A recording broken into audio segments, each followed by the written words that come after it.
Yo mec. Toujours goofy. La voix de merde. Hello. Ça dit quoi? Ça va, tranquille. Hein. Petit temps automnal. On kiffe. Hein. Tu me demandes pas si je vais bien? Ouais, non, mais je m'en fous un peu. Je pense qu'à moi, là. Je pense qu'à moi. On va tout remballer, frère. Ouais. Bon, ça fait quoi aujourd'hui, là? Ça dit quoi? On parle d'Hamza. Sauce God. Sauce God. New Michael Jackson. Tellement d'appellations. Est-ce que c'est pas le Michael Jackson français? Ça commence mal. On va essayer de se faire un petit top album. Hein. C'est ça. Mais album, EP, mixtape, tout. Ouais, je pense que dans le cas d'Hamza, c'est pertinent de prendre tous les projets qu'il a sortis. Parce que, tu vois, à chaque fois, il y a quand même une proposition. Ouais, il passe un step à chaque fois. Et puis en ouais. plus. Ce serait dommage de ne pas prendre en compte des EP juste parce que ils n'ont pas l'appellation album. Il y a des EP ou ce qu'ils appellent ou mixtape qui sont des objets qui considèrent comme des albums pour tout le monde. Quoi. C'est vrai, ouais. Et puis même en termes de, tu pourrais te dire en termes de longueur, bon, c'est vrai qu'il y a des projets de 3 titres. Mm. Mais bon, en vrai, je sais pas. Par exemple, est-ce que je pense à 140 BPM. Ouais, même New Casanova. Ouais. Tu vois, tu t'empêcherais pas de faire une comparaison entre un top entre un mec qui a sorti un bouquin de 140 pages et le même mec qui a sorti un bouquin de 2000 pages, tu vois. Tu peux quand même les comparer. Ouais, c'est ça. Ouais, ça marche. Mais ouais, on peut. Déjà, ce qui est à noter sur Hamza, c'est que les premiers trucs qu'on a sont en 2013. C'est ça à peu près. Recto ouais, Verso. Ouais. Je crois qu'il avait sorti un projet avec son groupe avant ça, mais j'ai jamais retrouvé le truc ou quoi. Ouais, c'est Kilogramme. Kilogramme, je sais plus. Kilogramme quelque chose, ouais. Avec Triton et je ne sais plus qui.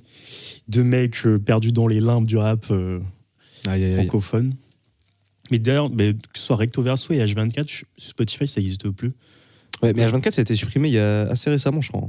Est-ce que ça fait partie du même nettoyage que les clips parce que il me semble que quand il rencontre Nicolas Belladio, son espèce de manager-producteur, et à ce moment-là, il décide de reprendre en main Hamza.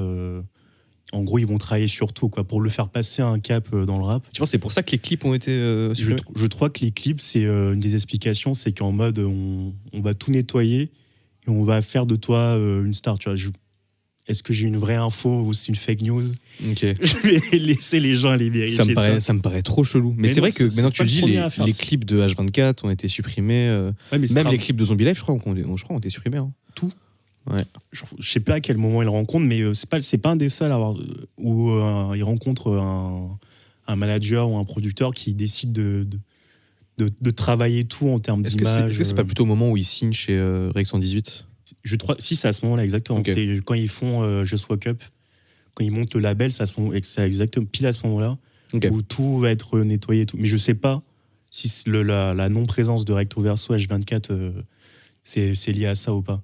Ça me fait penser. Orelsan, il y a eu ce truc-là aussi. Mais il n'y a pas eu nettoyage, mais ce travail sur l'image et en fait faire de lui une star, c'est quand il rencontre, j'ai oublié le nom du mec, c'est un producteur qui décide de prendre tout en main et de le faire passer un cap, quoi. Ah ouais, mais dans le cas d'Orelsan, je crois il a toujours été plus ou moins excred, non? Non, c'est pas un producteur, c'est vraiment un manager qui dit on va tout reprendre, on va travailler ton image, tes vêtements. Enfin, c'est assez drôle, des fois tu vois les images de Hamza avant et Hamza après, tu vois, en termes de style. Après, c'est aussi l'évolution du rap en lui-même qui veut ça, ouais. Mais ouais, premier album. Enfin, ici, il a sorti des trucs avec son groupe. Tout est perdu. Il y avait des trucs intéressants en vrai. Jamais trop écouté. C'est pas à ce moment-là que moi je me le prends. Et Recto Verso non plus. J'ai écouté après. Je sais pas si toi t'écoutais déjà à ce moment-là ou. Non, mais je pense que de toute façon pas beaucoup. À mon avis, la grande majorité, enfin pas la grande majorité des gens, mais les gens qui écoutaient pas mal de rap à cette époque et tout, ont découvert Hamza avec H24, le clip de La Sauce. Clip exceptionnel. Qui était assez iconique et tout. Mais c'est vrai que du coup, Hamza, il y a pas mal de. Depuis 2013, 2014, 2015, il y a eu pas mal de projets. Il y a eu beaucoup de feats aussi. Ouais. Ça, c'est période post-Covid, là, entre 2019 et Sincèrement. Il a vachement enchaîné. Il a fait même des feats avec des gens un peu où tu pouvais pas forcément t'y attendre, avec, je sais pas, des Allemands et tout. Ouais. Puis ça a beaucoup joué aussi dans dans son exposition au grand public, tu vois, notamment le feat avec SCH, HS. Je crois que c'est vraiment ce moment-là où il prend une autre envergure. Mec, Fade Up aussi après. Fade Up, ouais, ça a été énorme. Et peut-être, on a peut-être pas fait, mais pour resituer un peu sur le. Enfin, c'est pas un rappeur français, en vrai. C'est un rappeur belge. Et je pense que ça explique pas mal de choses sur toutes ses influences et sa carrière derrière. Enfin, ce que je veux dire, c'est que beaucoup de rappeurs belges, c'est des mecs qui, contrairement en France, culturellement, ils se prennent beaucoup plus la culture américaine que nous, de manière générale. Tu vois, beaucoup lié à la langue. Hein. Ouais, exactement. Et ils comprennent. Pas mal de mecs sont quasiment bilingues. Donc la relation que tu as avec la musique, elle va être différente, tu vois. Je crois que j'ai écouté l'interview avec Mehdi Maizi, il en parle un peu, en disant que tu vois, c'est comme quand tu regardes un film en VF, genre l'intention de l'auteur derrière, tu l'as pas. Alors quand tu l'as en VO, tu comprends exactement où ils veulent en venir, t'as tout qui est en clair, quoi, presque. C'est un peu différent dans la musique, mais eux, quand le feeling que tu as avec la musique va être complètement différent. Et je pense que c'est une spécificité des rappeurs belges en général, j'ai l'impression. Je sais pas si tu as ce même truc ou... Ouais, il y a moyen, mais surtout, t'as surtout avec un Hamza, du coup, Enfin, ça, c'est un peu l'épitome de ça, quand même, parce qu'il a beaucoup revendiqué, notamment 50, et tout le monde a très, très bien vu directement ses influences, du coup... Ouais, c'est presque comme s'il aurait grandi avec, en étant dans le rap US. Ouais. Et d'ailleurs, il a été beaucoup accusé de calquer, de copier, sans apporter d'originalité, etc. Exactement. Je pense qu'on pourra en reparler après, de toute façon, quand on parlera de ces projets-là en particulier. Mais ouais, clairement, enfin, tu vois du Young Thug, tu vois du Future, tu vois du Drake. Ouais. Avec Gunna après. Ouais, même au tout début, tu vois un peu Lil Wayne. Ouais, il y a du Kodak aussi. Mais ouais, mais il y a une autre spécificité d'Amna, c'est le côté rappeur-producteur, qui c'est pas le seul encore dans le rap belge. Je pense à un Jean Jass, ouais. Damso aussi, qui produisait pas mal de ces trucs. Et justement, t'as Chrissy aussi qui faisait ça. Ouais, ils sont assez nombreux. pas mal. Ouais. Et sur Recto Verso, je crois, il produit pas tout. C'est sur H24 qu'il produit tout. Mais peut-être qu'on commence à en parler, non? Ouais, on peut carrément rentrer dedans. Bah, je pense du coup, juste pour le contexte, on va essayer de parler de tous les albums, enfin tous les projets dans l'ordre chronologique. Et à la fin, je pense qu'on donnera chacun notre top. Un top projet, mot interdit. Hein. Qu'est-ce qu'on va dire à la place? Je sais pas. Comment on pense le terme projet? Je sais pas, moi j'aime bien l'album, hein, mais c'est vrai que BCDR, parler d'album pour un que c'est un mot interdit chez eux. Ah ouais? Ouais, mais je comprends.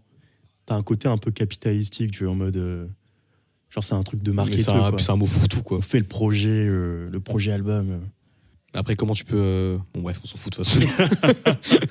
On va utiliser les mots interdits. 2013, Recto Verso. Toi, Enfin, moi, je l'écoute à rebours. Ouais, pareil. Bah, quasiment tout le monde, je pense, de toute façon, l'écoute à rebours. C'est marrant dans ce projet parce que t'as. Tu vois, sur les prods, moi, ce qui m'avait frappé, c'était le côté très. Enfin, pas sur toutes les prods et pas sur tout l'album, mais t'as un côté très trap.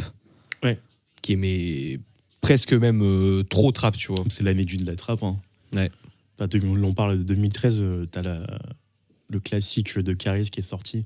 Mais il n'est pas influencé par Caris, lui, il est directement influencé de ce qui se passe aux États-Unis.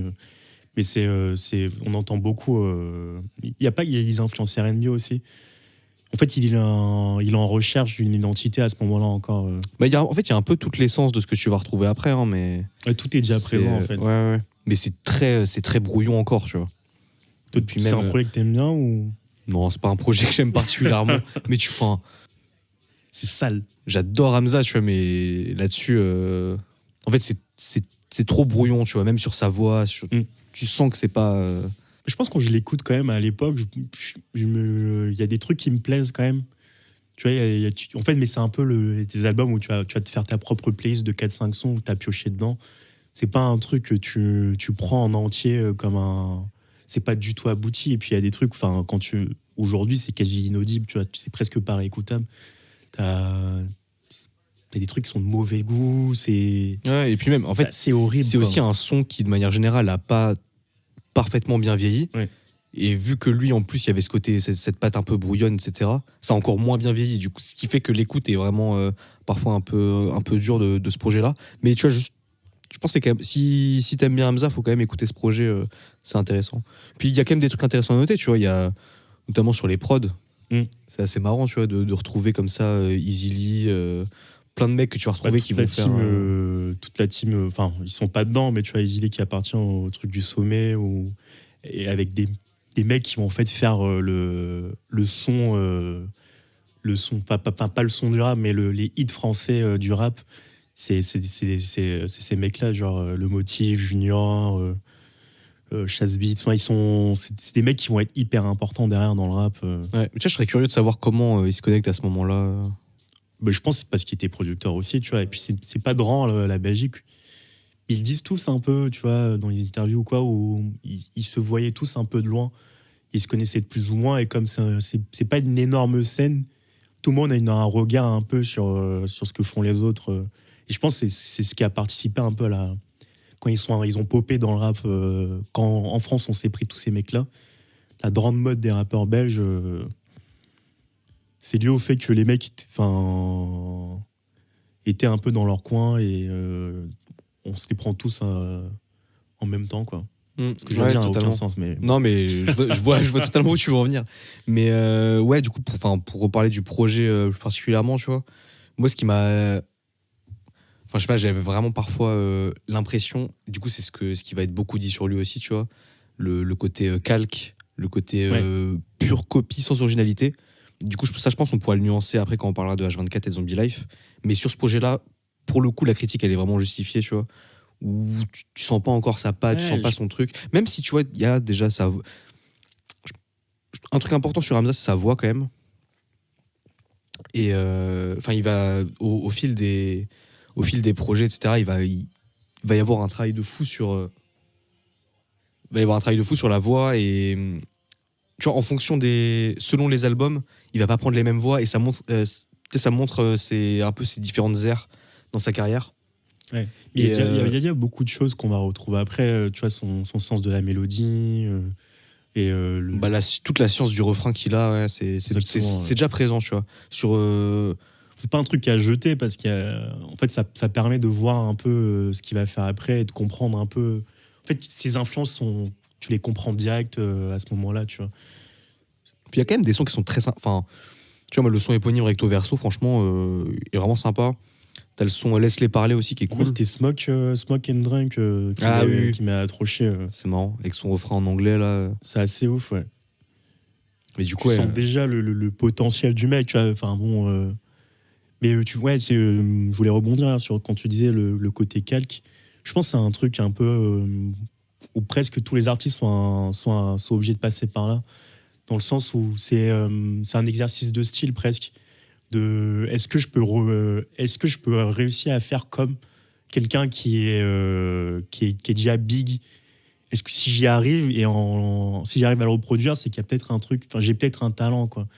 Tu vois, c'est pas inintéressant, mais c'est des trucs qui doivent rester dans les tiroirs. Je pense que tous les producteurs sont passés par là, tu vois, en faisant des type beats, machin, faire des sons comme c'est assez normal en vrai. C'est sûr, ouais. En plus, je pense que Hamza, c'est le bon exemple de ça, parce que je pense que avant même d'être rappeur ou producteur, c'est un gros fan de ce rap-là, tu vois. Il se prend les trucs à fond et je comprends vraiment cette envie de reproduire. Mais du coup, je pense que ça fait une bonne transition avec H24. Du coup, c'est 2 ans après quand même. Hein. Ouais. Qu'est-ce qu'il a foutu?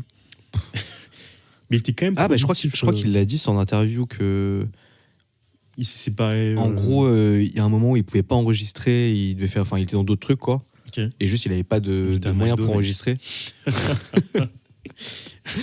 Et ouais, dès qu'il a pu un peu enregistrer et tout, il disait sur la BCDR qu'il avait fait une centaine de sons, je crois, pour ce projet-là. Enfin, le mec avait charbonné Ouais. Ah, mais de toute façon, il a charbonné de malade. Et il sort un énorme projet de 24 titres, du coup, en 2015.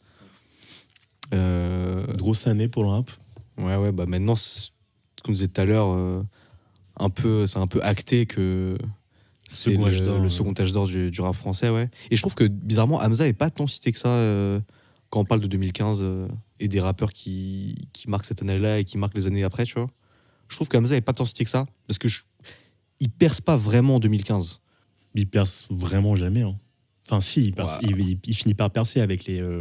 La grande période. Tu peux dire que 2019, c'est quand même l'année où il perce vraiment, je trouve. Ouais, il fait beaucoup de feats avec tous les. Mais avant ça, c'est très progressif. C'était le rappeur préféré des rappeurs, en fait, à ce moment-là. Encore. Il était cité tout le temps. Et ouais, c'est vrai qu'il y avait un côté un peu bizarre, un peu. C'est marrant de dire que c'était niche, quoi, comme musique. Ouais. Bah, en 2015, pour le coup, c'était encore plutôt niche, quoi. Et on parle là, du coup H24 là en 2015, un truc qui était marquant, tu disais, c'était l'arrivée avec la sauce, quoi. On se le prend. Moi je me souviens, je crois que c'était sur une chaîne musicale, je pense que je l'ai vu. Je sais plus laquelle. Il y en avait pas mal, genre à l'époque il y avait les Traces TV, des trucs comme ça.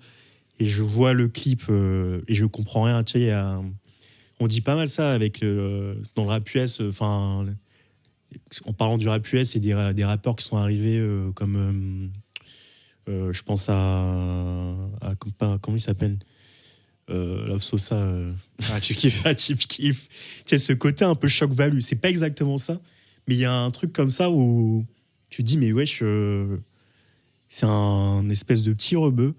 Le mec est belge, son clip, il y a des meufs. Genre le clip est bizarre. Ouais, tu vois, les meufs hyper grandes, lui qui a les pieds qui dépassent du lit. Ouais, il y a un truc. Et puis même dans l'attitude, dans le flow, il y a déjà son sens de la formule. Tu sais, il y a trop de choses en même temps. Et j'ai presque un souvenir de me voir quand j'écoute ça, genre un peu comme si tu t'étais hypnotisé, tu sais, en mode mais putain, mais qu'est-ce qui se passe? C'est quoi ce truc? Pas ce qui se passe. Mais après, je pense que, enfin, je sais pas, moi, en ce moment-là, en tant qu'auditeur de rap français principalement, t'as un truc où on m'attend d'un rappeur qui ait du contenu, t'as des attentes qui sont pas du tout celles que il essaye pas de coller à ce qui marche. Il est tout de suite un peu à l'écart du rap, tu vois. On va le rapprocher très vite avec des mecs comme Ateyaba. Et c'est ce qui a été fait à l'époque. Et c'est pas pour rien que derrière, on va le retrouver sur Zombie Life, un peu comme un adoubement du père spirituel, qu'il n'est pas vraiment. Ouais. Mais c'était marrant, ouais, parce qu'en plus, il n'y a pas que la sauce, du coup, comme clip un peu dans ce style-là. Quand tu te le prends Ouais, franchement, je saurais plus dire quel clip exactement, mais c'est avec un clip. Soit Respect, soit Moula, soit La Sauce. Je sais plus exactement dans quel ordre. C'est encore un peu flou. Moi, c'était un moment où, du coup, je me prenais énormément Young Thug. Ok. C'était toute une période où j'étais très Young Thug, Kodak. Qui est prête à entendre ce genre de choses. Et tu sais, il y a pas mal de gens, du coup, qui étaient un peu dans ce délire-là, qui écoutaient beaucoup ces mecs-là, du coup, outre-Atlantique, qui ont eu un peu cette réaction de rejet face à Hamza, en mode, mais frère, pourquoi j'irais écouter ça alors que je peux écouter l'original? Ouais. Et je sais pas pourquoi, direct, j'ai pas trop eu ce sentiment. Du coup, ce dont on parlait, tu vois, sur le calque que tu peux retrouver sur Recto Verso, sur H24, moi, je l'ai pas vraiment senti parce que, en fait, le mec arrive déjà avec. En fait, mine de rien, il a une science des refrains et des placements qui est quand même propre à lui. Ouais. Et même si sur les prods, sur les sonorités, sur l'attitude, etc., il y a du calque, je sais pas, juste en fait, vraiment son talent musical, et il y a aussi beaucoup sa voix qui joue. Rien que ça, en fait, ça me suffit à en. Tu sens qu'il y a un truc. Je vois que c'est quelqu'un, tu vois, et même, je sais pas, son délire de. Je sais pas, en fait, à cette époque-là, déjà, t'écoutais pas de rappeur belge. Quand t'étais un auditeur de rap français, on n'écautait pas de rappeur belge. C'est le premier qu'on s'est vraiment pris. Et il ouvre un peu la porte à tout ce rap-là. Mais une autre particularité, c'est en ce moment-là, dans le rap, si on recontextualise, c'est que il y a la présence de l'autotune beaucoup dans H24. Et c'est un moment où, dans une bonne partie du rap français, surtout dans ce qui se fait de mainstream dans le rap, c'est pas le même rap qu'aujourd'hui en termes de mainstream, mais les gens qui écoutaient les têtes d'affiche, t'avais un truc de on n'aime pas l'autotune, ça n'a rien à voir avec le rap, c'est de la merde. Il y avait un rejet c'était un peu bizarre encore. C'était le moment où ça changeait quand même. Exactement. C'est vraiment pas pour rien que c'est une époque où il se passe il y a un twist musical. Il y a PNL, ça a beaucoup joué aussi, je pense, dans la situation de tout ça. Mais ouais, Hamza au début, moi je me rappelle. Du coup, ça le rendait niche, quoi, de faire. Totalement. L'utilisation d'autotune. Moi je me rappelle, j'ai essayé. Franchement, j'étais un peu un forceur, tu vois. J'ai essayé de le faire écouter à tous mes potes et tout. J'étais vraiment en mode propagande parce que vraiment, je suis devenu fan de ce mec dès le début, tu vois. J'étais en mode. Ok, c'est bon, c'est lui, quoi. C'est l'élu, tu vois. Et je me rappelle des réactions, c'était très. Frère, c'est quoi ce merdier, quoi? Qu'est-ce que tu nous fais écouter? C'est quoi ce type avec sa voix nasillarde, chelou? Puis un des reproches pas mal, c'était aussi sur le contenu, quoi. Quand t'écoutais du rap US et que tu vois, moi je me souviens, j'étais pas mal sur. Il y avait un site. Qui faisait des ça existe toujours, Traduzic, qui faisait des traductions de rap américain.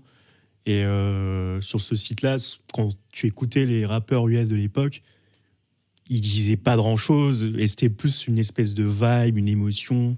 Il y avait une couleur, en fait. Et c'est Hamza, un des premiers avec qui j'ai ressenti ce truc. Ah ouais, on est capable de faire du rap en français, rien dire, et quand même kiffer le truc. Et ça tabasse. Et c'est bon, quoi, tu vois. Ouais, c'est un des premiers qui m'a fait cet effet-là, je pense. Je suis grave d'accord. C'est un... Tu vois, parce qu'il dit... Et dans le rap français, c'est dur, tu vois. Et puis, ne rien dire dans le rap français, c'est vraiment dur en termes de posture à avoir. Il y a la Trudité aussi, je pense, qui était un peu, parce que c'est un fan marrante à l'époque. C'est un fan de R&B aussi. Ouais. C'est un fan de 50. Et ça. Je pense que c'est des trucs qui jouaient énormément. Tu vois, si t'es fan de R&B et qu'à côté de ça, t'écoutes beaucoup 50, tu normal que t'écrives de manière très crue, très directe. On dit il y a peu de contenu, mais oui, parce qu'il n'était pas dans le rap conscient en mode vous parler de la géopolitique mondiale, tu vois, mais il parle d'amour, de sexe, de drogue. T'écoutais le rap US, c'était ça, tu vois. Donc. Mais d'ailleurs, beaucoup de mecs qui écoutaient ce rap US là, ils n'arrivaient pas à se prendre Hamza parce qu'ils disaient mais putain, il dit que de la merde. Je leur disais, mais oui, mais regarde ce que t'écoutes, ils disent la même chose. Ouais, mais c'est en français, du coup, je suis obligé de me focus sur les paroles, etc. Tu vois, il y avait un peu ce blocage qui est pas forcément illégitime, hein, je critique pas, tu vois. Mais du coup, son accueil était vraiment mitigé. Il a été très, très clivant au début. Il y avait plein de mecs, je pense, comme nous, qui étaient en mode, ok, ce mec-là, c'est le futur, il est incroyable. La sauce, c'est puissant, c'est fort comme son, tu vois. Tu vois, la sauce, c'est une pièce importante dans le rap de manière générale, tu vois. Personne n'a tenté de reproduire ça, ou tu vois. Dans les années 2010, dans le rap français, c'est un des un des morceaux que tu ressors, tu vois. Enfin, que tu fais ressortir de ces années-là, je pense. C'est vraiment important. Ça l'est toujours jusqu'à aujourd'hui, tu vois. Et après, peut-être plus c'est un peu quand tu reprends l'album de A à Z, il y a quand même déjà pour moi, je trouve que c'est trop long. Il y a une bonne partie perso, moi je trouve jetable. Genre je ne réécoute pas. Et en fait, il y a des expérimentations qui sont pas abouties à mon goût. Enfin, il y a pas mal de trucs, moi, Tu penses à un morceau en particulier ou si je suis l'impression générale? Il y en a quand même pas qu'un. Moi, je suis vraiment pas d'accord là-dessus. Il y a un bon 4-5 morceaux que je skip un peu, tu vois. Ah ouais? Ça m'intéresserait de savoir, ouais. Genre, j'écoute pas. Genre, j'ai l'impression qu'il y en a trop, en fait, dedans. Franchement, il y a pas mal de trucs que je réécoute pas du tout. Genre, je sais pas, genre Design. Genre, c'est pas cher, Feu. Ouah, mec. Nuages. Enfin, tu vois, là, je regarde un peu. Il y a pas mal de trucs que je n'ai jamais trop réécouté. Gros, je suis fan de ces sons. C'est tellement bien, mec. Mais tu peux pas l'écouter l'album en entier comme ça. Genre. Bien sûr que si, mec. Moi, je me le fais en boucle H24. Je me régale. Je crois que j'aime tous les sons de cet album. Il n'y a pas un son que je peux pas écouter. Il est pas. Il y a du gras, en fait. Ouais, mais putain, mais à chaque fois, il arrive à te pondre des top lines, des mélodies, des refrains. Mais c'est de la il kick quand même un peu sur cet album. Et putain, qu'est-ce que c'est bon, mec. Et moi, je veux partir un peu on parlait de ça, de ceux qui à la fois sur les sons qui marchent bien et qui sont efficaces en termes de refrains, genre des sons catchy, je me les prends de fou. Mais il y a pas mal je suis aussi auditeur de rap français classique de bon. Il dit pas grand chose, je sais pas qui est ce mec. En fait, on ne sait pas qui c'est, tu vois. Il y a quelque chose de très impersonnel aussi, ce qui fait que tu peux pas trop il y a pas d'identification possible, mais après c'est pas tellement gênant, tu vois. Mais c'est des choses qui me gênent, enfin ouais, je capte. Et c'est un reproche qu'on va lui faire tout le long de sa carrière. Mais c'est un peu contradictoire d'être, tu vois, de bien accueillir le côté, ok, il arrive à venir avec juste du style et pas de fond, genre sur les paroles, parce que tu disais que du coup c'était un truc que tu pouvais apprécier, que tu trouvais assez intéressant, vu que t'entendais pas ça généralement dans le rap français, et d'un autre côté être gêné par ce côté on le connaît pas. Ouais, mais il fait ça sur la longueur. Parce que en fait les deux sont cohérents, tu vois. Ouais, mais il fait ça trop longtemps. Genre sur 24 titres, à un moment donné, tu te dis bon, j'ai compris. Tu fais des soirées. Ouais, mais futur frérot. Ouais, mais tu entends pas Futur. Tu sais, tu t'entends pas tout ce qu'il raconte.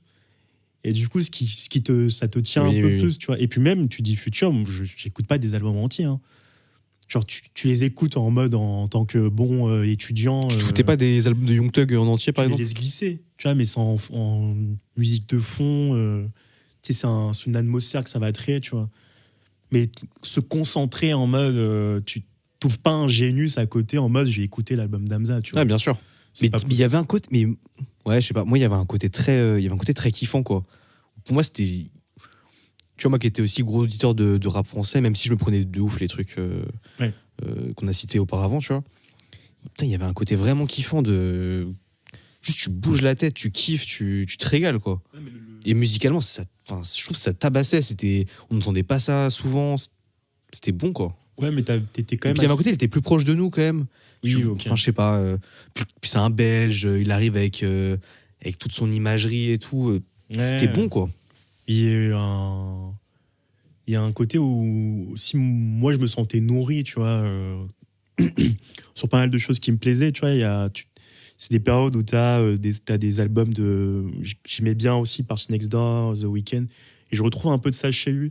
Mais du coup, dans ce que ça traite en termes d'atmosphère et de couleurs, donc j'étais pas en manque de ce genre de rap, en fait. Donc c'était pas... Ce qui fait que, pour moi, il est trop long, quoi, cet album. Il y a beaucoup de gras, il y a des trucs pas jetables, mais à jeter. Ouais, je sais pas, t'as un peu... Genre, tu te disais déjà ça à l'époque ou c'est plus... Ouais, déjà à l'époque. Ok. Surtout que ça enchaîne, tu vois. Après, il y a Zombie Life qui arrive, tu vois, quasi un an après, tu vois, tu vois, il sort en mai 2015, H24, et le Zombie Life, juin de l'année d'après, il y a d'autres sorties, l'année est folle. Donc c'est trop long, quoi. Il y a tellement de choses qui se passent en ce moment-là dans le rap que c'est pas... un 12 titres de H24, ça aurait peut-être été une pièce maîtresse. Ouais, mais tu vois, ça aurait pu être parfait, genre. Ouais, mais ça perd aussi son essence de. C'est vraiment un projet. Tu vois, où il va juste donner son empreinte, il va donner son. Mec, c'est vraiment un mixtape où il te balance juste les trucs qu'il a fait en studio, il s'est régalé, ouais. Il s'est fait kiffer. Je sais pas. Moi, je l'ai vraiment pris comme ça, et vu que je pense que j'avais pas aussi la même écoute des Quinry à ce moment-là aussi, où moi je pouvais m'écouter des albums entiers sans problème, tu vois, ça me faisait kiffer. Ouais.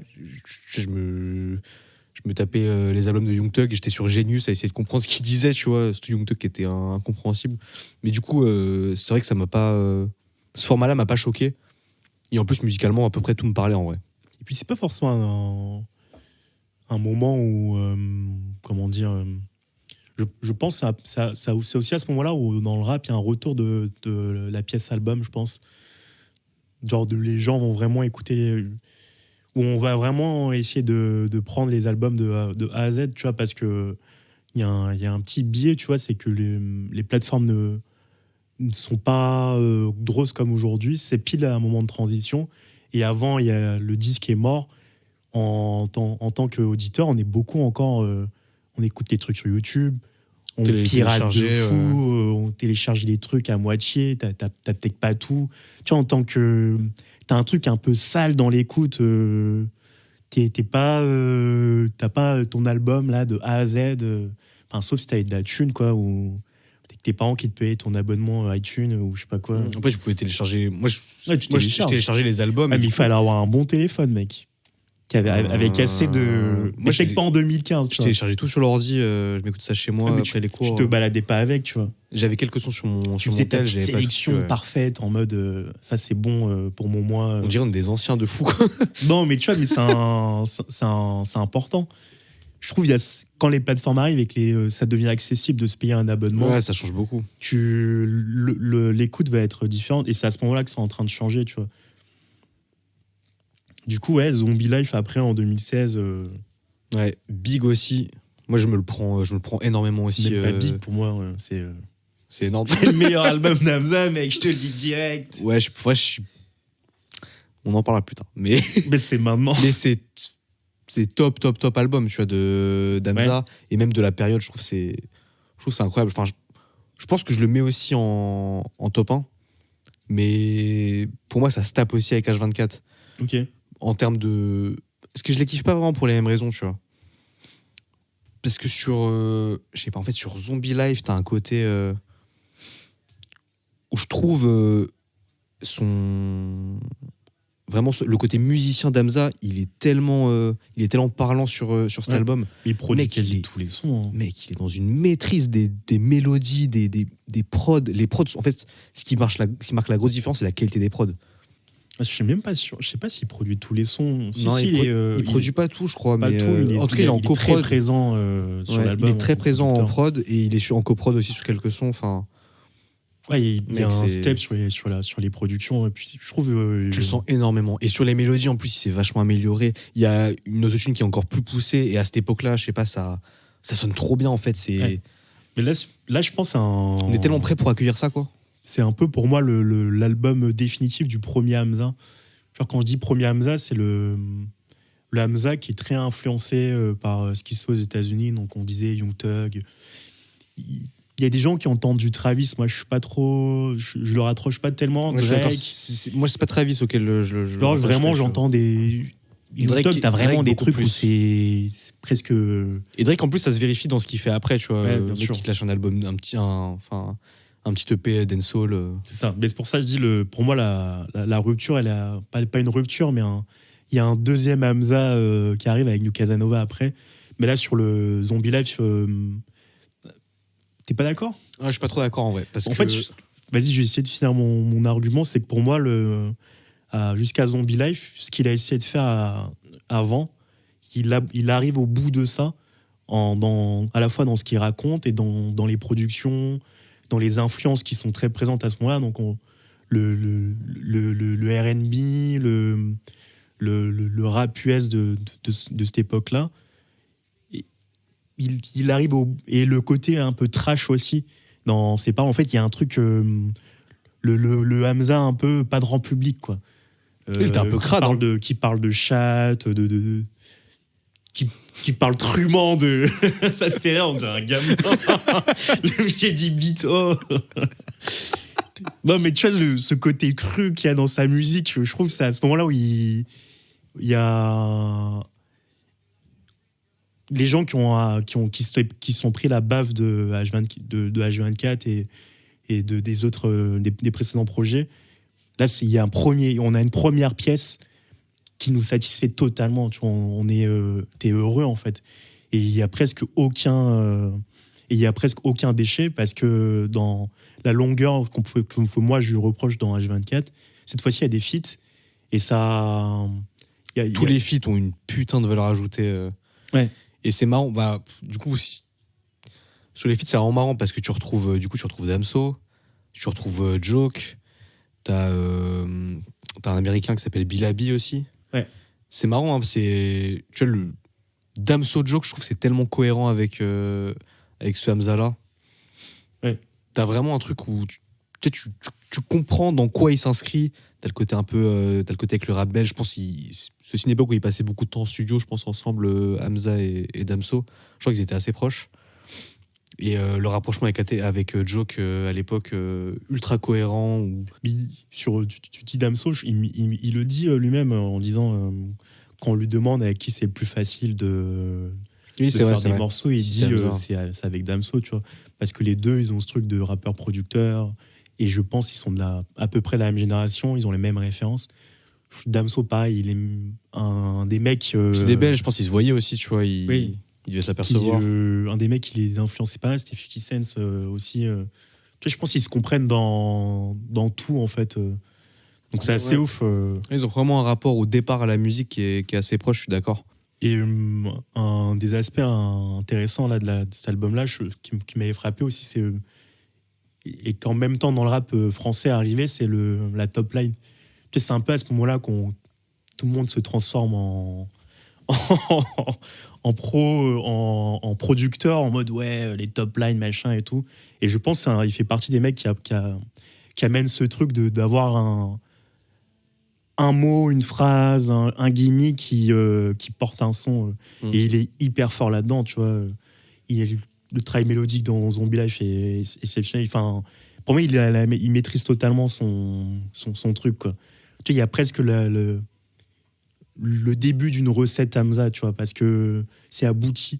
J'ai mes influences, j'apporte ma patte, je réussis à faire il est exceptionnel, ça. Ouais, je suis totalement d'accord. Et puis, ce qui joue beaucoup aussi pour moi dans la qualité de l'écoute de l'album, c'est l'harmonie qu'il arrive à avoir avec du coup les prods sur lesquels lui, il est beaucoup. Tu vois, enfin, je sais pas, genre, t'as une sorte de cohérence tout au long de l'album, une sorte de fusion entre sa voix et enfin, c'est hyper agréable à l'oreille, ça coule de ouf. Et ouais, putain, sur les refrains, les top lines, comme tu disais, c'est une qualité folle, quoi. Ouais. Mec a vraiment réussi à choper un truc, ouais, comme je disais, de recette. Et il est vraiment arrivé au bout d'un truc. Je pense que t'as beaucoup de rappeurs qui aimeraient faire leur Zombie Life, entre guillemets, dans le sens où arriver à faire un peu la masterpiece de ton air, tu vois, d'une sorte de DA que t'as eu à un moment dans ta carrière. T'arrives à le sublimer et à en faire un truc. Ouais. Ouais, pour moi, c'est un. Et c'est pour ça qu'aussi, juste après, tu vois, il arrive avec un petit projet dancehall, après, et puis Santa Sauce. C'est vrai qu'il a fini un truc, quoi, mais en même temps, il est toujours un peu dans cet esprit-là de sortir des trucs, de balancer à fond. Je pense qu'il faut aussi la place de Zombie Life, c'est le côté jusqu'au boutiste, où il y a pas de tentative de hit. Il y a un truc où il fait la musique vraiment pour lui totalement, tu vois.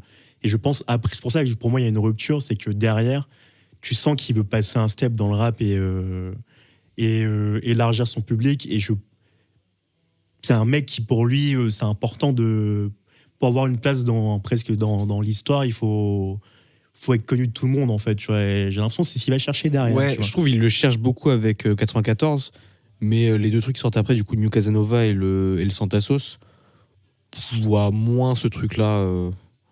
Ouais. Je vois pas trop la rupture. Pour moi, il a continué. Il y a une rupture, le mec fait un album entier dancehall. Oui, mais il y a 3 titres, frère. Oui, mais quand même, oui. Il y a 3 titres. Mec, il explore un peu, quoi. Ouais, tu vois, il va chercher autre chose. Et il passe un step quand même, tu vois. Et ça sort la même année. Hein. Zombie Life sort en juin, The New Casanova en octobre, Santa Sauce, du coup, Noël en décembre. Ouais, c'est une grosse année, ouais. Et quand je dis il va chercher un autre public, c'est le public qui un peu public féminin. Tu vois, puisque là, je pense qu'il n'y a que des cums qui écoutaient Hamza. Tu vois, malheureusement, les choses sont genrées. Et je pense à ce moment-là, il a un public de mecs exclusivement, tu vois. Parce qu'il y a un côté gênant dans sa musique encore. Mais ça dérangeait aussi beaucoup de mecs, tu vois, ce côté cru, crado, comme on disait. Ouais, c'est sale et dark, quoi. Mais et puis vu que tu comprends son truc, vu que c'est en français, il y a un. Puis, tu ça peut te mettre à l'écart. Tu vois le mec, tu vois la DA qu'il a dans ses clips. Alors, tu peux vite te foutre de sa gueule, tu vois. Ouais. Si t'es pas assez ouvert à ce moment-là et que tu vois pas un peu l'imagerie que peuvent se donner certains artistes, certains rappeurs surtout, où tu vois ils sont beaucoup dans l'exagération et presque dans l'autodérision parfois, à un peu forcer des codes et tout. Je pense à Hamza, si tu comprends pas ça, tu peux vite te foutre de sa gueule et dire mais c'est qui ce bouffon, tu vois. Ouais. Je comprends beaucoup de réactions qu'il y a eu. Et toi, du coup, derrière... Juste sur Slowdown, le clip, je sais pas si tu te rappelles, où il avait les lunettes, tu sais, les grosses lunettes rondes, là. Ouais. Enfin, un mec, ça se foutait de sa gueule à fond sur un clip comme ça, tu vois. Très rétro. Lui, il était sûr de lui, je pense. Et du coup, derrière, là, cette démarche artistique, quoi. New Casanova et tout, c'est un truc que t'as pas mal écouté ou... Ouais, du coup, c'était pile au moment où je suivais à fond Hamza. Zombie Live venait de sortir, j'avais énormément aimé, je me le prenais encore, quoi. Et du coup, à New Casanova, je me le prends aussi, je kiffe de fou, ça change. Nouvelle couleur.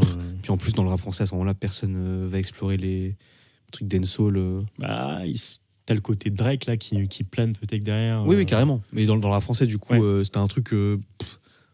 Personne s'était trop aventuré là-dedans encore, ce qui du coup arrivera quand même plus tard. Et encore une fois, tu vois, il vient un peu défricher les trucs. Des mecs qui avaient un peu fait ça, mais des années bien avant, tu vois. Il y a toujours un peu ce truc présent dans le rap français quand même.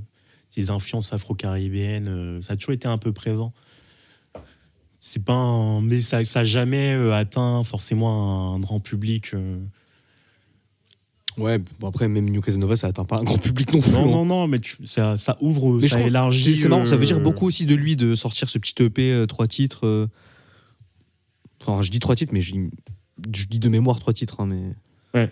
Il me semble que c'est ça.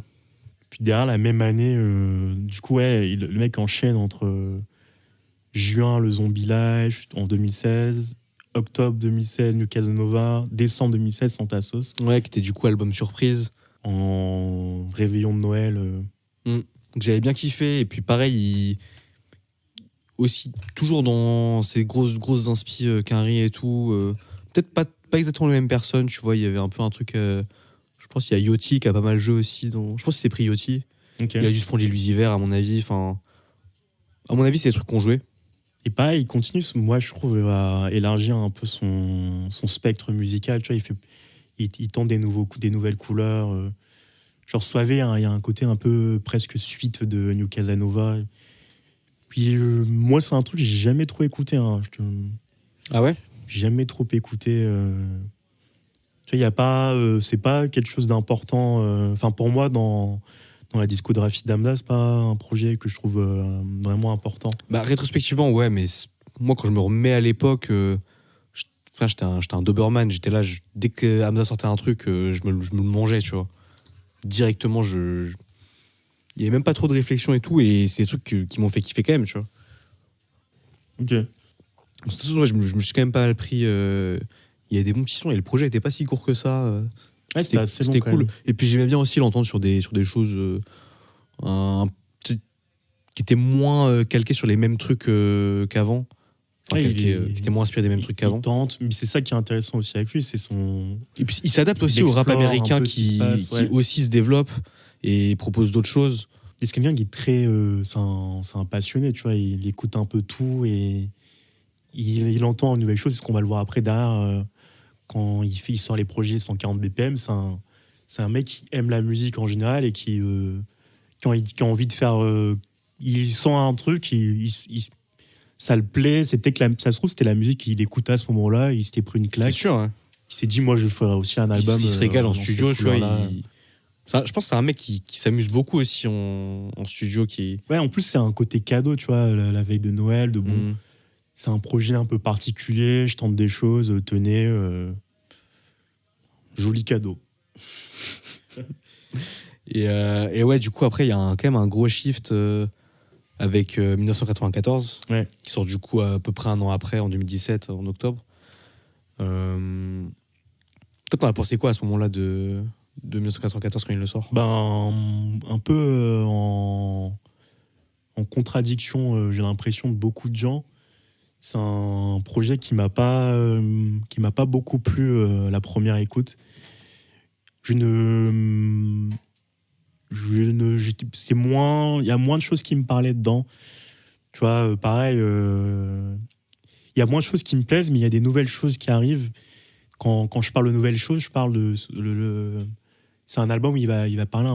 Et je crois que c'est à ce moment-là qu'il traite justement Just Wake Up, avec Bellagio. Et donc, il y a un nouveau Hamza. Là, pour moi, il y a un nouveau Hamza qui démarre. Et il y a pas mal de trucs que je ne comprends pas trop. En fait, je le perds un peu, personnellement. C'est pas un album que j'ai plus écouté plus tard, pas à la période où ça sort. Et il est plus intime, il parle un peu lui. Tu vois, t'as le fameux son 1994, du coup, année de sa naissance. Tu vois, il y a un truc de. On m'a reproché de ne pas parler de moi, d'être un peu. Il sentait que c'était le truc à faire, quoi. Ouais, même sur Life ou. C'est ça. Moi, j'étais pas. Ça va pas tant. Enfin, comme je le disais auparavant, tu vois, je n'ai tellement jamais rien eu à foutre qui parle pas de lui. Et ça. Limite, c'était un point positif, quoi. J'aimais bien. Du coup, c'est vrai que quand il le fait, ça me fait un peu ni chaud ni froid, tu vois. En fait, les sons que je me prends dans ce projet. Enfin, du coup, Et c'est un projet de fou. Hein. Là, pour le coup, il a des vrais. Des hit rap, quoi, en fait. Il y a des sons de fou. En fait, Life, je pense, c'est un peu. C'est aussi un de ses premiers hits qui tourne pas mal. Ouais, Life commence à tourner pas mal. T'as des très bons sons, mais je trouve que le projet est quand même inégal. T'as des trucs qui tombent un peu à plat, qui sont moins intéressants. Et quand ça sort, je me le prends de fou, parce que je suis encore dans ce truc où j'adore Hamza, où je me prends un peu tout ce qui sort et tout. Mais c'est vrai que du coup, le temps a un peu fait son travail. Et mine de rien, tu vois, rétrospectivement, c'est pas un album sur lequel je me penche de fou. Même si, tu vois, je vais réécouter quelques sons avec plaisir. C'est rétrospectivement, je me le prends plus et que je le trouve fort. Mais il y a un côté calibré, tu vois. C'est un projet genre de 14 titres. Tu sens qu'il y a un. Et c'est pour ça qu'il y a des sons qui tombent à plat, tu vois. Condenser un truc. Il y a moins d'amusement, il y a moins de légèreté. C'est bon, on passe aux choses sérieuses. Il essaie de dire des choses un peu plus sur lui et tout, je sais pas. J'ai l'impression d'écouter les critiques, en fait. Presque. Après, tu me diras, les sons où il se livre un peu, c'est les sons qui sont le mieux réussis, en vrai. Ouais. C'est quoi ? En vrai, c'est Life 1994, ou peut-être il le fait le plus. C'est peut-être un de ses sons. Beaucoup de Dro fans citent beaucoup 1994 comme une pièce maîtresse. Enfin, à la fois l'album et le son aussi, comme un moment important. Mais il l'avait pas fait. Je crois qu'il l'avait fait sur Colors en plus, qui est, à mon avis, joué. Sur Colors, putain. Il me semble, ouais. Ok. Je l'ai pas en tête. Je suis quasi sûr. Ok. Mais ouais, c'est un. Moi, je me perds, hein, je le suis plus trop et je me perds un peu. Pourtant, mais j'écoute tout le temps, quoi. Mais c'est pas personnellement, c'est pas important. Mais dans sa carrière, c'est potentiellement un de ses albums les plus importants. Puis il y a beaucoup Ponko aussi. Ouais. Je pense que ça joue pas mal. Même s'il est présent un peu tout au long de sa carrière. Je pense que sur cet album-là, il y a aussi tu vois, le duo producteur-rappeur qui commence vraiment à s'affirmer. Ok. Je sais pas, moi, Ponko, j'ai jamais été. Je trouve qu'il est capable de sons incroyables, comme parfois de faire des trucs un peu. C'est un hitmaker, hein, Ouais, carrément. Mais tu vois, quand t'es un hitmaker et quand t'essaies de faire des hits, du coup, ce qui est un peu l'intuitif de cet album, tu vois, j'ai un peu le sentiment que chaque son essaie d'être un peu un hit à sa manière. Je trouve que quand t'essaies tout le temps ça, parfois ça marche et tu fais un son incroyable. Mais quand ça rate, ça rate vraiment, ça tombe à plat, c'est peu intéressant. Mais je suis content aussi qu'il ait fait cet album-là. Il y a des belles choses quand même dans l'album. Franchement, c'est un. Le son, je crois, juste une minute, ça prend un sample de musique. Rachita, ouais. Ok. Enfin, je connais pas trop le son, mais j'ai écouté après. Puis, il le prend un peu tu vois, il y a un vrai. Il s'amuse quand même aussi. Tu vois, il va prendre un sample et en faire presque totalement autre chose dans ce que ça raconte. Ouais, c'était assez kiffant de l'entendre là-dessus. Tu vois, le côté de Joe Decimob où il revient aussi, où il rappe, quoi. Tu vois, c'est sympa. Enfin, genre après My Dial ou des sonorités plus dancehall, ça revient aussi. Tu vois, il y a plein de choses. Il y a un truc où il marque son identité aussi, tu vois. Ouais, il y a un premier. Il y a un truc pour moi là qui est bon. Voilà le futur Hamza, ou presque. Voilà qui je suis enfin, c'est 1994, tu vois. Voilà toutes mes références, voilà ce qui m'inspire. Et je vous donnais le nectar d'un peu tout ce qui me plaît en musique. Et c'est un album que j'ai pas beaucoup compris, moi, quand c'est sorti. Et a posteriori, c'est un album, je reviens pas mal quand même avec le temps, je réécoute. Ouais, mais c'est vrai qu'il a réussi à essentialiser un peu tout ce qui composait sa musique sur les 3-4 années d'avant, tu vois. Ouais. Il a réussi à choper un peu tout. Et il se structure presque, en fait. C'est intéressant. Il essaie de garder l'essence en structurant et en calibrant un peu, faire un format plus vendeur, quoi, finalement. Et il passe quand même un step en termes de public.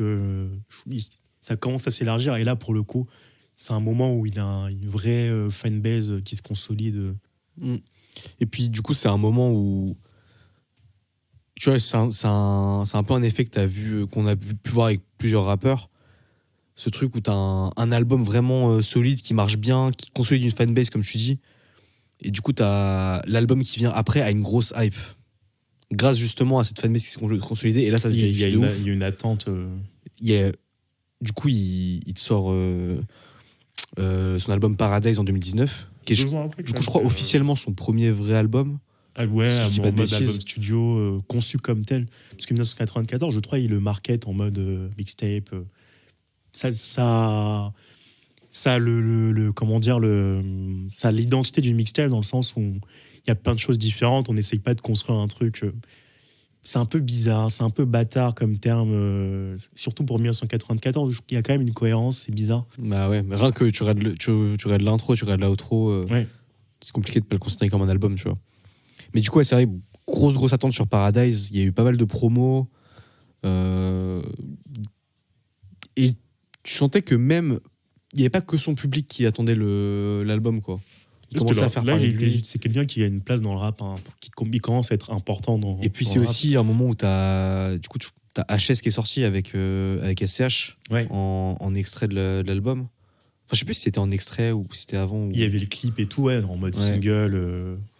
Ça a énormément participé, tu vois, au fait que ça explose et que. C'est vraiment grosse année pour Hamza où il y a beaucoup de choses qui changent. Moi, c'est un album que j'ai pas tant aimé que ça. Okay. Je trouve qu'il est. Il est très inégal. En fait, il y a plein de sons qui me parlent pas du tout. Bah, c'est marrant parce que j'ai un peu un avis inverse, mais c'est un album que j'ai beaucoup aimé parce qu'il y a, comment dire, il va ramener d'autres choses. En fait, il y a des tentatives et il y a, pour un mec qui commence à avoir une place importante, il va quand même tenter des choses, tu vois. Il y a tu vois, les feats Minute 13, Oxmo, Tristan and the Queen, c'est pas du tout quelque chose que t'attends d'Hamza, tu vois. Ouais, mais d'ailleurs, c'est peut-être même sur les sons que je préfère sur cet album, c'est peut-être même les sons où il tente plus de choses. Il va chercher autre même chose. Gynéco, qui est un peu original. Exactement, ouais. Enfin, original, il fait un peu du Kodak, tu vois. Mais le son avec Aya, pareil, moi, c'est un son que j'ai beaucoup aimé. Tu vois, en fait, les sorties de route qu'il prend dans l'album, elles me plaisent beaucoup. Et ce qui, moi, me rend l'album vraiment digeste. Et puis, il y a aussi... Enfin, tous les feats sont, pour moi, réussis. C'est pas un argument pour en faire un bon album, tu vois. Après, mais il y a 3 feats. Ouais, sur 17 titres, il y a 3 feats. Tu peux pas juger l'album sur ça, tu vois. Mais c'est des feats qui vont le porter vers autre chose, tu vois. Le Dalé X Love avec Aya, c'est un truc qui a pas mal un peu tourné. Ouais, qui était en club et tout. Voilà, c'est un moment où il commence à passer en soirée, en club. HS, pareil. T'as quand même un ventre mou dans l'album, tu vois. Bah, moi, le ventre mou, tu vois quoi, toi, en ventre mou Bah, le premier extrait qu'il a sorti, du coup, Paradise, ça me parle pas. Le Sometimes, ça me parle pas. Enfin, quand je dis ventre mou, ça se suit pas forcément, mais Deep Inside. Mais mec, pour moi, il y a un enchaînement un peu. Peut-être que toi, tu considères ventre mou, moi, je le trouve exceptionnel, tu vois, avec le Eni Menois. Ah oui, Eni Menois, j'adore. Peut-être un de ses meilleurs sons en termes de propositions. C'est un truc qui ressemble à. Enfin, peut-être aux US, il y a des trucs qui peuvent un peu ressembler, tu vois, mais il réussit à faire un truc qui est super fort, tu vois.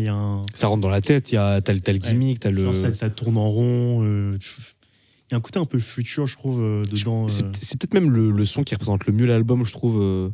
Même sur le visuel, je sais pas, t'as vraiment cette impression-là de. Tu sais, cette prod qui fait très. On dirait qu'il y a des bulles.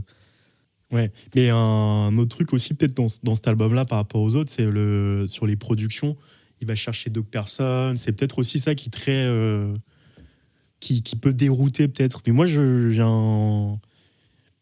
l'impression de mieux comprendre ce qu'il était en train de faire à ce moment-là. c'est un album qui m'a beaucoup plu et qui me plaît toujours autant, en fait. Et c'est un album que tu peux partager avec d'autres gens qui sont pas forcément fans de rap et tout, qui arrivent à accrocher à Hamza, qui de base est soi-disant de la musique Ouais, niche. mais ils accrochent pas l'album, ils accrochent. Ouais, sur des petits sons, quoi. Parce que moi, même, tu vois, si tu regardes les sons où il essaie vraiment de kicker, tu vois, du coup, tu peux te dire, ça pourrait me plaire parce qu'il essaie de revenir à un truc qu'il faisait avant et tout. Bah, je sais pas, je trouve que c'est plat. Tu vois, le galerie meilleur, même mac and cheese, tu vois, je me fais un peu chier, quoi. Ouais, je sais pas. En fait, il y a moi, moins. je me fais pas du tout chier dans cet album. Il y a moins beaucoup de choses, quand même. il y a moins de créativité, je trouve, dans le refrain, dans le. Ok. Mais je parle pas de tout l'album, tu vois. C'est pour ça qu'au début, je te disais, c'est un album qui est inégal et c'est pour ça que je l'aime moins. Mais quand je dis je l'aime moins, j'aime quand même cet album parce qu'il y a des sons que j'adore, tu vois. Le Henny Menois, le Gynéco, tu vois, c'est des trucs que encore aujourd'hui j'écoute beaucoup et que j'adore. Mais à cette époque-là, moi, j'étais déçu, tu vois, clairement. Ok. Moi, pas du tout. Tu peux le redire une fois ? Comment ça ? Pas du tout ? Mais ouais, non, je sais pas. Un peu déçu quand même de cet album-là où il y avait une grosse attente. À ce moment-là, je commençais à me dire, ouais, peut-être Hamza, c'est plus trop pour moi. Carrément. Faut que je laisse ça sur le côté. En vrai, c'est un peu normal. C'est un moment où il va chercher autre chose. Et il y a des choses qui arrivent dans le rap qui sont un peu plus. Où t'as un peu un côté où, bon, on le perd dans les limbes du mainstream, où il nous fuit, quoi, un peu. Mais c'est intéressant, quand même, ouais, ce qu'il fait, je trouve. Puis il a déjà fait. Aussi, je pense, un des trucs aussi qui peut expliquer pourquoi je l'accueille un peu moins bien l'album. Tu vois, ces tentatives, j'ai l'impression qu'il a déjà fait mieux avant, tu vois. Ok. Et moi, il y a des trucs qu'il a fait mieux avant, mais que c'est peut-être les meilleures choses. Le valider, okay. J'ai l'impression qu'il a mieux fait avec Vibes. Enfin, tu sais, j'ai l'impression. Ouais, je comprenais pas trop où il voulait aller. Il essaie de reproduire des succès un peu. Ouais, j'ai l'impression qu'il tourne en rond. Je sais pas, ça m'intéresse moins en fait. Même si musicalement, c'est putain de quali, tu vois, c'est super bien. En termes de production, c'est assez fort, tu vois. Mais ouais. Mais la même c'est année, plus en termes d'intérêt, ouais. La même année, il nous refait le Santa Sauce 2. Ouais. Je sais pas si c'est un projet que toi t'as beaucoup écouté ou. Pas tant que ça. Je pense que c'est peut-être des projets que je me suis moins pris. Mais il y a quand même il y a des gros feats. Bah, t'as le God Bless avec Damso. T'as le God Bless, t'as le Gasolina avec Gambi qui avait pas mal tourné. T'as le Bac plus 12 qui était marrant avec Koba. Où je trouve que sur son là, Hamza, il est vraiment épatant. Mais c'est un petit projet qui le fait quand même passer un petit cap dans le mainstream. Parce que Damso, à ce moment-là, il a une place assez importante. Et le God Bless, en plus, il y a ce truc de. On attend des sorties de Damso et il y a ce feat qui arrive et tout le monde va écouter. Et ça permet aussi à Hamza d'élargir un peu son truc. Je me souviens quand même des gens qui sont pas trop des gros auditeurs qui étaient à fond et qui écoutaient un peu ce truc. Et pourtant, c'est un putain de son de pur rap avec une prod vraiment cool. Il produit avec Prinsley, la prod Prinsley, Ponko, Hamza, ouais, sur God Bless. Le son est fou de A à Z. Le son, il s'amuse aussi à faire ça, tu vois. Je pense même un Damso, il se fait kiffer avec des trucs comme ça. C'est inattendu, mais gros kiff. Et puis t'as le fameux son d'Instagrammeuse à Skip, le Late Night, qui est... genre, pour moi, c'est je retrouve un peu mon vieux Hamza, presque, un peu. Genre dans le côté, la fête. Tu sais, il y a un côté fin de soirée, tu sais, je parlais de The Weeknd, il y a ce truc-là, tu vois, un peu after party, dont on rentre chez nous, t'es un peu en redescente. Ah, t'as le Port La Vida qui est vraiment dans qui s'inscrit aussi beaucoup dans ça, qui est sympa. Et je trouve qu'il y a des trucs intéressants dedans, tu vois, mais c'est un truc que j'ai pas trop écouté non plus. Bon, quand même cool. Et aussi, à noter, je crois que c'est peut-être le dernier projet où il abuse du N-word. Encore. Bravo à lui de cette sevrée. Non, mais ça, c'est son côté fan de rap US, et pour lui. Ah oui, il se pose même pas de questions. C'est qu'on n'a pas parlé quand on parlait d'H24, Zombie Life et tout, mais mec. Ouais, il y a un truc gênant un peu. Aujourd'hui, il y a un truc gênant. Moi, c'était vraiment le truc qui, je me disais, mais. Ouais, mais à l'époque, pas un truc qu'on faisait tant attention. Je Oui, c'est vrai, on disait moins attention, mais il y avait quand même ce côté un peu. Tu comprenais pas trop où il voulait en venir, quoi. Ouais, il y a un truc de. Alors, arrête de forcer. En termes d'identité, il y a un truc bizarre, quoi. Genre, comment ça, mon ref? Genre, c'est bizarre un peu, tu vois. Mais c'est presque un. Et il y avait aussi pas mal de critiques, du coup, qui. C'est pas Théa qui jouait là-dessus? Je crois que c'était avec Keukra. Ah, c'était Théa Keukra, ouais, c'est vrai. Mais à mon avis, il devait rentrer aussi dans le truc. Genre, je sais pas, parce qu'à l'époque, ils avaient fit. Ouais, c'est un peu bizarre. Pourquoi il aurait embrouillé Keukra si Hamza, ça le dérangeait pas? Ouais, mais parce qu'il est dans un délire. Je sais pas. Mais puis oui, du coup, il y avait ces critiques-là en mode, mais putain, le mec se prend tellement pour un mec qu'il n'est pas, il parle tellement de sujets et de trucs qu'il ne vit pas, que le mec se prend pour un Renoir de... Le côté rap fiction, ouais. Pour un Renoir américain d'Atlanta. Enfin, ouais.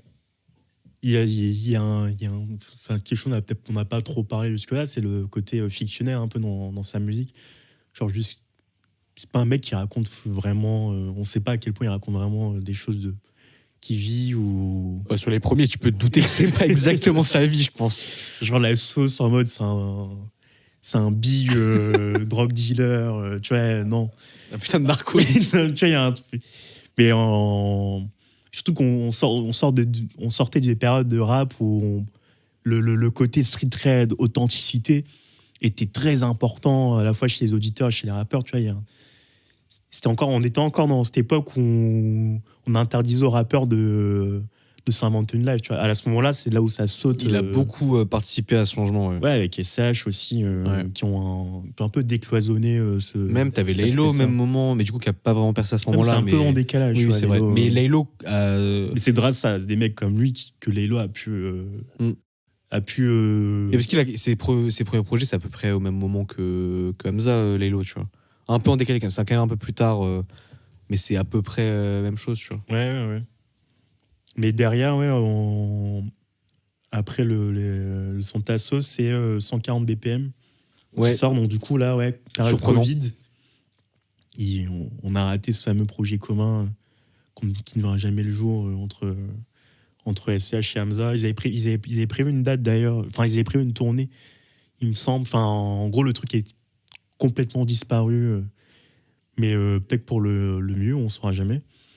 Parce je pense que c'est vraiment pas pour le mieux, je pense que ça aurait été incroyable. Non, mais il nous sert derrière, tu vois, les 140 BPM, 2020 pour le premier et le 2 qui sort l'année d'après, en 2021. Il se prend la gifle Pop Smoke derrière. Comme tout le monde un peu à ce moment-là. Ouais. Et en vrai, je pense que c'est un de ceux qui a réussi, si ce n'est celui qui a le mieux réussi à s'approprier la drill. Et il a vraiment réussi à faire un bon mélange entre lui, sa recette, ce qu'il savait faire. La drill, laquelle drill? Les fameux débats sur la drill. Ouais, UK, New York, Chicago. Mais du coup, tu vois bien que c'est pas... Non, mais Pop Smoke, quoi. Celle dont on parle, c'est celle de New York et plus sur de la UK que sur celle de Chicago, quoi. Mais ouais, mais c'est un projet assez intéressant. Enfin, intéressant, il est juste parfait. Ouais, il y a 3 titres de toute façon. C'était pas compliqué. Ouais, mais tout est réussi et il y a ce retour au rap pur. Et c'est je pense pour pas mal de gens, il y a ce truc de. On s'est toujours t'avais pas mal ce discours de beaucoup de gens de Hamza, meilleur rappeur français et tout le monde disait mais allez vous faire foutre. Ce mec, c'est pas un rappeur, il sait presque pas rapper. Et il montre à tout le monde qu'il rappe. Et là, en fait, bien. il vient et il montre que dans les placements. En fait, il prend un truc que tout le monde essaye de faire, il fait mieux que tout le monde. Donc, t'as un truc de bon. Ok, les gars, va falloir le mettre à sa place, tu vois. Et puis, il y a un truc qui se passe aussi niveau lyrics, je trouve, à ce moment-là où. Je sais pas, j'ai l'impression qu'il se prend plus. Je sais pas s'il a modifié sa façon d'écrire ou quoi, mais j'ai l'impression qu'il se prend un peu plus la tête. Ça sonne plus. Ça a plus de style, quoi. Ça a un peu plus de gueule. On sait plus de danse. Ouais, non, c'est plus métaphorique, un peu plus. Tu vois, il y a plus de. Il se prend plus la tête sur ses rimes. Il dit moins ce qui lui passe par la tête, j'ai l'impression. Ça a toujours été un peu le cas. Hein. Il a toujours à la fois des trucs où il écrit, il essaye d'écrire et de mettre du contenu dans ce qu'il raconte, mais sans que ce soit frappant. Mais je sais pas. Je te dis, franchement, c'est l'impression que j'ai eue, mais surtout sur le 140 BPM 2, plus que sur le 1. Ouais, sur le 2, ouais, quand même. Je sais pas, je le sens plus. plus porté sur le fait d'écrire des trucs un peu se prendre un peu la tête sur l'écriture et essayer d'un peu un côté preuve aussi, tu vois, et essayer de prouver. Ouais, il est en mode rappeur, je sais faire. C'est assez fort quand même. Il y a des bêtes de placement sur le. Puis il y a un vrai travail. Il y a un vrai travail sur la voix. Puis en termes d'image aussi, je pense que c'est aussi un truc qui était qui a participé aussi un peu de la. Et les clips. De la réussite, tu vois, le feat avec Z, réel, qui était. Du coup, on est passé aux deux là direct. Non, mais pour moi, c'est un peu le. Oui, c'est un prolongement, clairement. C'est ces deux projets drill. Tu vois, ces deux projets qui ont. Pour moi, je les prends un peu en. Je les prends un peu ensemble, presque. J'écoute ça en file indienne. Je les écoute un peu de la même façon. Ouais. Mais franchement, le 140 BPM 2, c'est putain de réussi. Les feats, Mais je te dis, les placements, il rappe, en fait, sur le truc, il rappe trop bien, il se régale, il fait trop, en fait, il fait vraiment plaisir à ses auditeurs et à plus que ça, parce que du coup, avec ça aussi, il arrive à choper un peu toute la vague drill en France. Tous les mecs se prennent un peu ça. Et du coup, t'as pas mal de gens qui vont se mettre à écouter Hamza. Je sais pas, il a vraiment réussi à choper un truc. Pour moi, c'est un de ceux qui a le mieux réussi à un peu prendre cette période drill et en faire un truc sympa en France, quoi. Ouais, Gazo aussi. Ouais, mais je sais pas, il y avait un côté. Bon, après, là, c'est juste du coup perso, tu vois, mais je préfère. Impliqué a vraiment réussi ça aussi, tu vois. Pas de la même manière. Mais tu sens quand même, c'est pas de la pure drill. Il copie pas juste ce qu'il fait pour le coup. Quelque chose en plus, ouais, je suis d'accord. Il donne de lui. Oui, en fait, ce qui est intéressant. Ce qui est assez fort, c'est on sent que c'est un mec qui a de la bouteille à ce moment-là. En fait, c'est impressionnant. Il est plus dans le calque. Ouais, tu vois, il a plus besoin. Fort. Tu vois, il y a d'autres mecs qui faisaient des tentatives de drill. T'es en mode, mec, c'est wack, quoi. Genre, arrête ça, en fait. Et lui, il vient, il te le fait correctement, et puis avec son identité à lui. Et puis, il nous avait déjà habitué à tout ce truc de rap fiction et tout. Du coup, lui, ça tombe pas à plat. Tu vois, quand tu le reçois, à la limite, tu peux y croire. Tu t'y crois pas, mais genre, tu t'acceptes le fait qu'il soit encore dans ce truc de fiction, alors qu'avec d'autres rappeurs qui arrivaient avec de la pure drill, tu vois. Enfin, je sais pas, je me rappelle d'un Ziak, il y avait beaucoup de gens qui étaient en mode putain, il s'invente une vie et tout, machin. Hamza a jamais eu ces critiques-là quand il a fait son projet drill, tu vois, parce que c'est aussi il arrive déjà avec une carrière. Ouais, c'est ça, et puis tout le monde savait qu'on s'en fout qu'il se raconte une vie ou pas. C'est ça, ouais. Mais ouais. Mais du coup, ouais, ça sort 2020, 2021. C'est un peu une période transitoire où il tente autre chose. Et je pense que c'est un moment où il prépare son album un peu.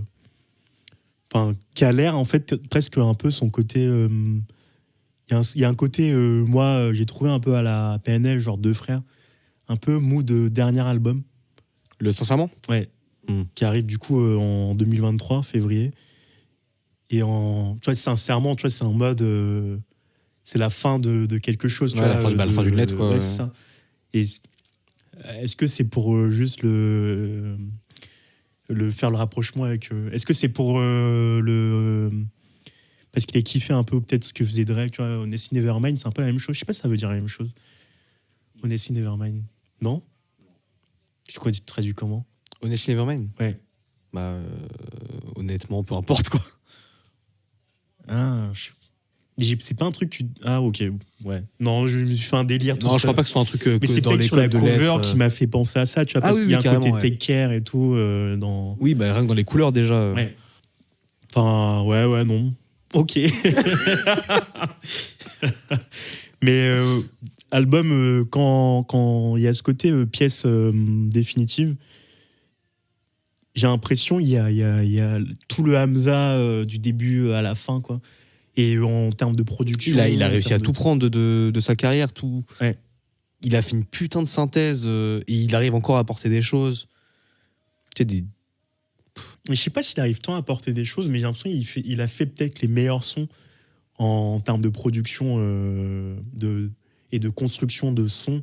Tu vois, je sais pas si on a un peu parlé, tu vois, de ce côté où ce qui apporte aussi Hamza, c'est la déstructuration des morceaux.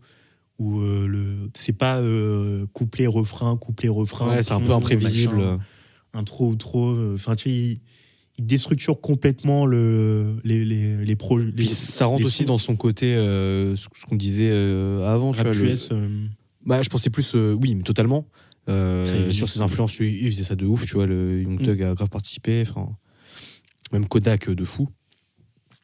Mais ça rentre aussi beaucoup dans son côté amusement. Je pense que c'est un mec, il a besoin aussi que la musique soit ludique. On s'attend pas à quand est-ce que le truc va arriver. Je pense que à mon avis, c'est un rat de studio, il se fait kiffer. Hein.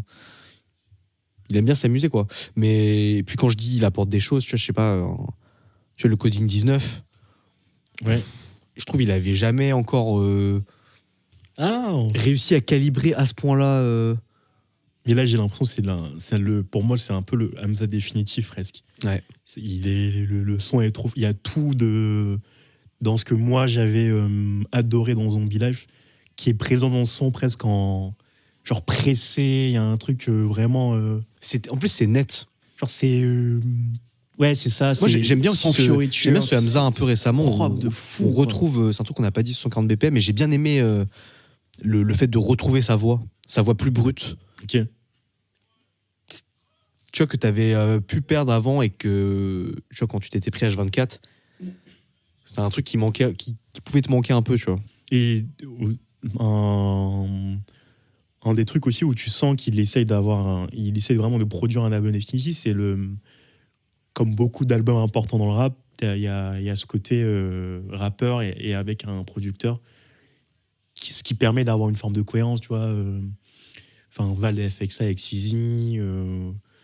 Il y a pas mal de rappeurs comme ça où, enfin là, on avait parlé de La Fève avec Causé. Pour moi, c'est des albums souvent. En fait, je constate souvent presque a posteriori que beaucoup de projets qui sont importants dans le rap, tu vois, même le Caris Therapy, tu vois, il y a Core, La Trim, tu vois, beaucoup de projets importants dans le rap, en fait, sont aussi des flemme prise Corleone. Il y a beaucoup de trucs importants dans le rap, c'est souvent un producteur et un rappeur qui font un album ensemble, et ce qui fait ça donne une cohérence et ça donne quelque chose d'abouti aussi. Et je trouve qu'il y a ce sentiment dans Sincèrement, mais ce qui est il y a pas mal de défauts aussi à cet album. Je sais pas si toi ouais, je suis assez... tout te plaît ou... Non, je suis assez d'accord avec toi. Je trouve je retrouve un peu de Paradise dans cet album, avec des sons un peu mous qui tombent un peu à plat, et des sons vraiment où il a des fulgurances. Il te propose quelque chose qui est vraiment marquant. Un feat avec Offset quand même. Ouais, incroyable. Il a vraiment réussi son coup. Fin du jeu, quoi. Ouais, et puis il y avait toute l'histoire où je crois que c'était Offset sur je sais plus quelle émission avait écouté du Hamza. Et il s'en remettait pas, il était en mode putain trop chaud Hamza, remettez-moi du Hamza, machin. Marrant. Du coup, c'était marrant. Enfin, c'était cool de voir ce feat se faire, et le feat est putain de réussi. Hamza est super chaud sur le son. C'est un peu un accomplissement pour lui, tu vois. Et puis, pas seulement grâce à ce feat-là, tu vois, il y a aussi c'est le premier album qui cartonne, je crois, directement à sa sortie, tu vois. La plupart de ses albums n'ont jamais pris il a jamais été aussi gros que le voyaient les auditeurs rap, en fait. Même Paradise. Dans toute sa non, même Paradise. Hein. Le moment qui le fait basculer en mode Hamza est connu du grand public et c'est un rappeur important, c'est la période entre Paradise et Sincèrement. Et c'est une période aussi où il va faire beaucoup de feats. Il est présent en gros, c'est vrai, c'est le mec le plus appelé du rap français, tu vois, il va fitter avec quasiment tout le monde à ce moment-là. Et ça revient aussi au truc qu'on disait, faire de la présence qu'on disait avant, c'était un peu le rappeur préféré des rappeurs français. Et à ce moment-là, il appelle tous, tu vois, parce que c'est un mec qui pour beaucoup est important en fait, donc tu sais, il a un succès critique depuis presque le début.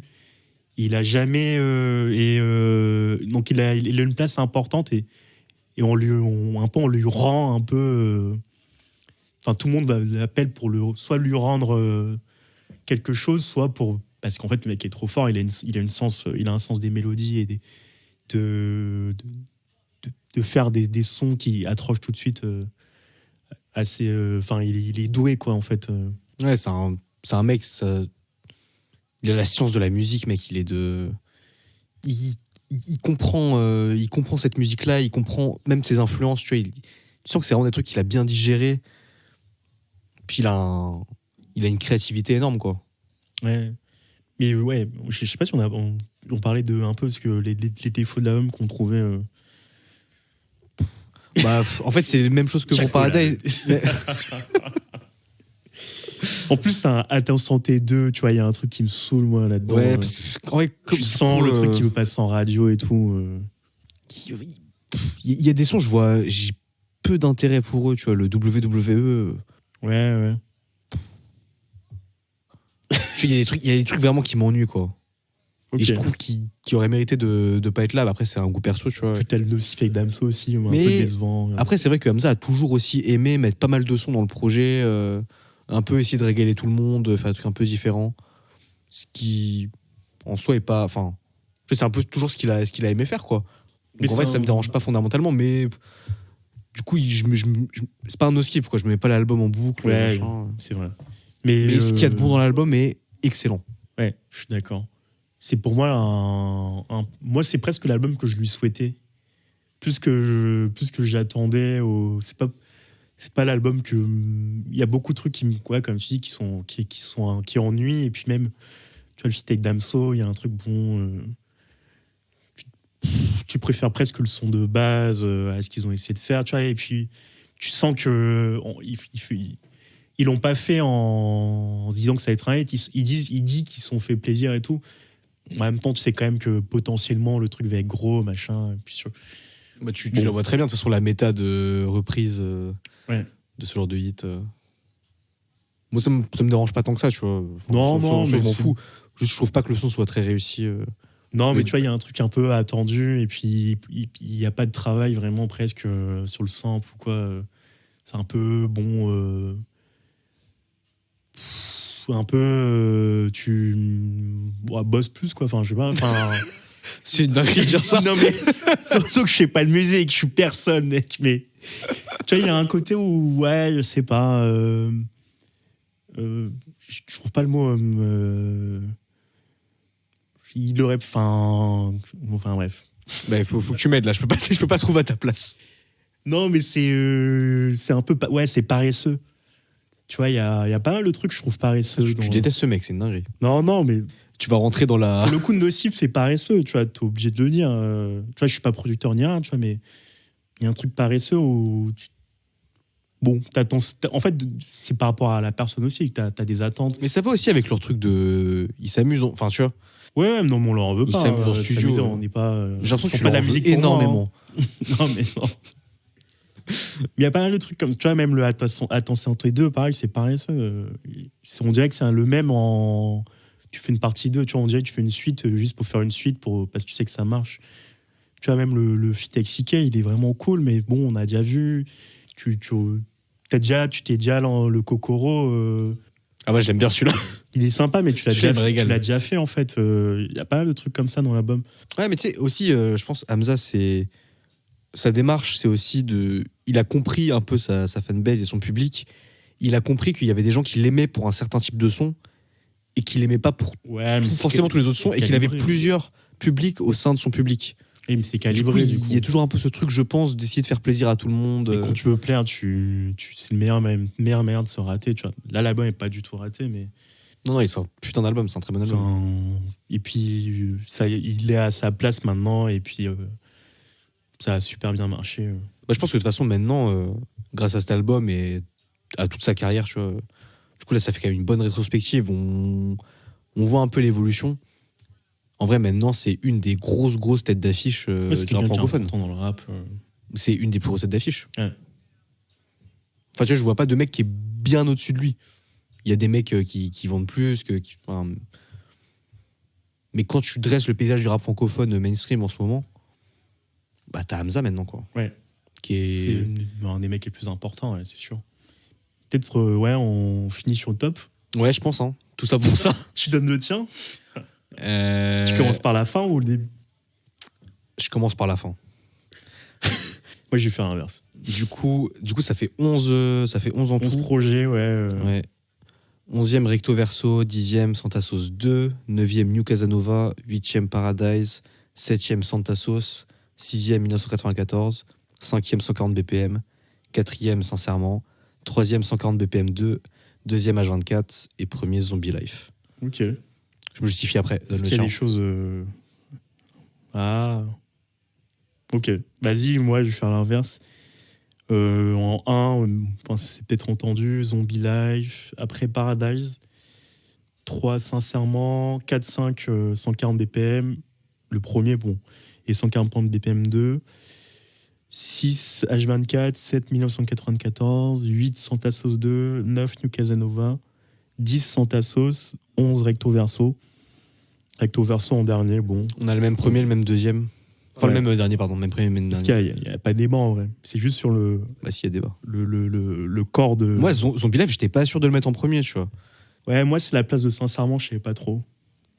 Ouais, et pareil. là, on classe les 11, mais en fait, genre jusqu'à. À part Recto Verso qui est un peu à part, on classe pour classer. Hein. Sinon, ça marche pas trop en vrai. Mais. Et même, enfin, comme on l'a dit, tu vois, il y a tellement de trucs différents. Ils proposent tellement des choses un peu neuves à chaque fois. Et puis même, il y a des projets hyper courts où forcément c'est moins dur de se rater. Ouais. Bon. Mais tu vois, t'as quand même un peu l'image. Je pense le Zombie Life quand même. Ouais, mais c'est un peu l'album de tous les fans d'Hamza, j'ai l'impression. Il y a un côté aussi, c'est de notre génération. C'est souvent les gens, ils sont soit sur Zombie Live, soit sur 1994. Il y a un peu de beaucoup 94, ouais. Nous, on est école Zombie Live, j'ai l'impression. Ouais. Mais H24, franchement, bandeur du début. Je pourrais très bien mettre H24 en premier aussi, tu vois. Impossible. Il y a un côté trop. Mec, respecte. Non, mais tu coupes respecte mes sentiments. l'album, mec. Bah, moi non. La moitié, c'est. J'aime tout, mec. Ouais, mais moi j'aime aussi, tous mais les sons de H24. C'est parce que tu as dit. Tu peux prendre du plaisir sans prendre un grand. Ça te fait penser à des choses. On finit sur ce petit plaisir du coup. Ouais, vas-y. Plaisir modéré. Ouais, il faut écouter ça. Hein. Ouais, faut revenir, faut revenir sur les trucs d'avant. Vas-y. Des projets importants. Let's get it. Merci Hamza. Ouais, merci à toi, sincèrement. Il nous écoute là d'ailleurs directement.